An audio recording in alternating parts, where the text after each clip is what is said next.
टीनू और चिड़ियों का घोंसला।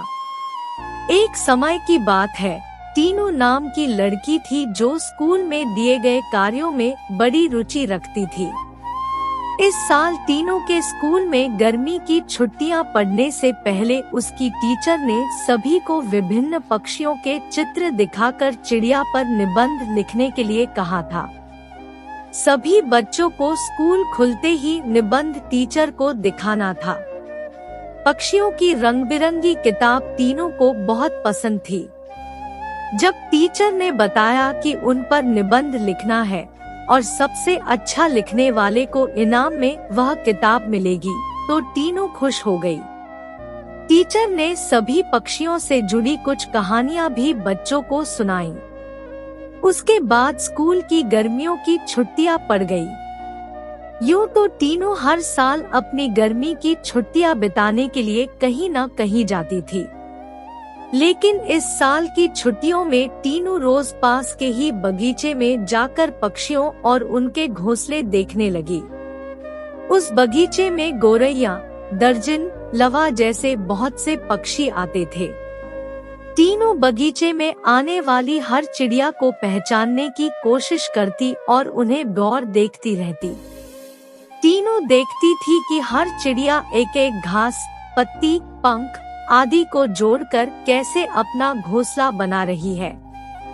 उसके मन में होता था कि चिड़िया को घोंसला बनाने के लिए कितनी मेहनत करनी पड़ती है।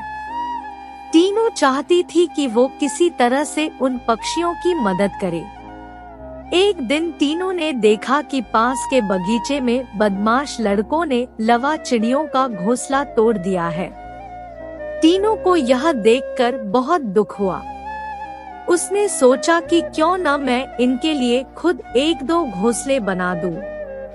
शायद ये इसका इस्तेमाल कर लेंगी। टीनू को लगा कि वो कुछ ही देर में घोंसला बनाकर तैयार कर देगी, लेकिन टीनू पूरा दिन तिनकों और दूसरी चीजों से चिड़िया का घोंसला बुनती रही। बड़ी मुश्किल से जब घोंसला तैयार हुआ तो घोंसले को पेड़ पर टिकाने के लिए कुछ मिला नहीं। टीनू की माँ यह सब देख रही थी।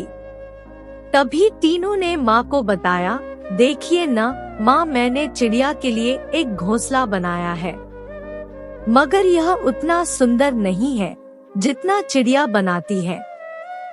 मैंने सोचा था आसानी से एक सुंदर घोंसला बन जाएगा, लेकिन ऐसा हुआ नहीं।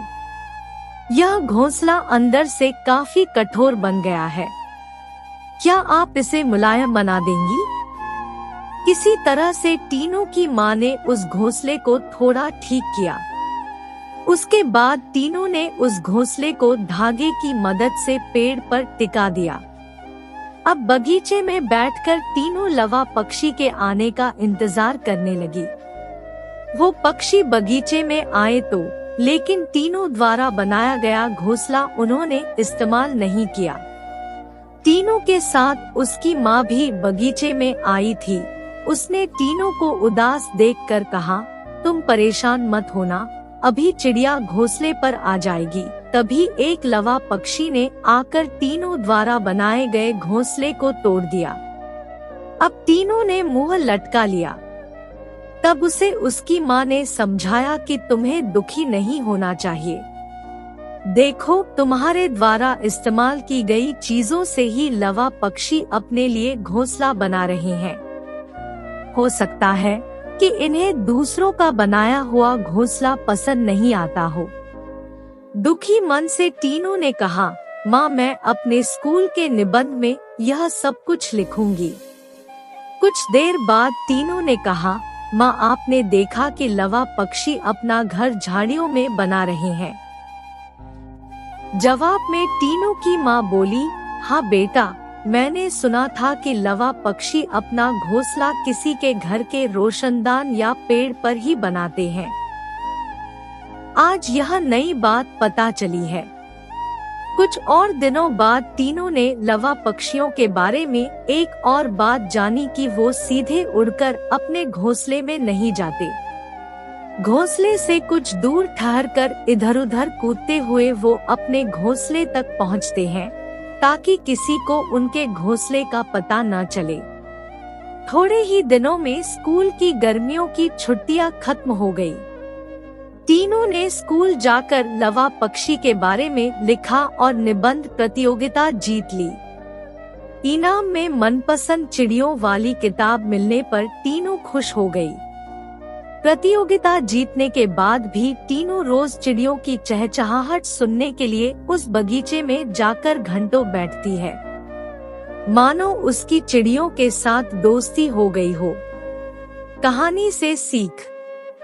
चिड़िया के घोंसले की कहानी से यह सीख मिलती है कि छोटी छोटी बात पर मन दुखी नहीं करना चाहिए। साथ ही आसपास की चीजों पर गौर करने से हमें काफी कुछ नया जानने को मिलता है।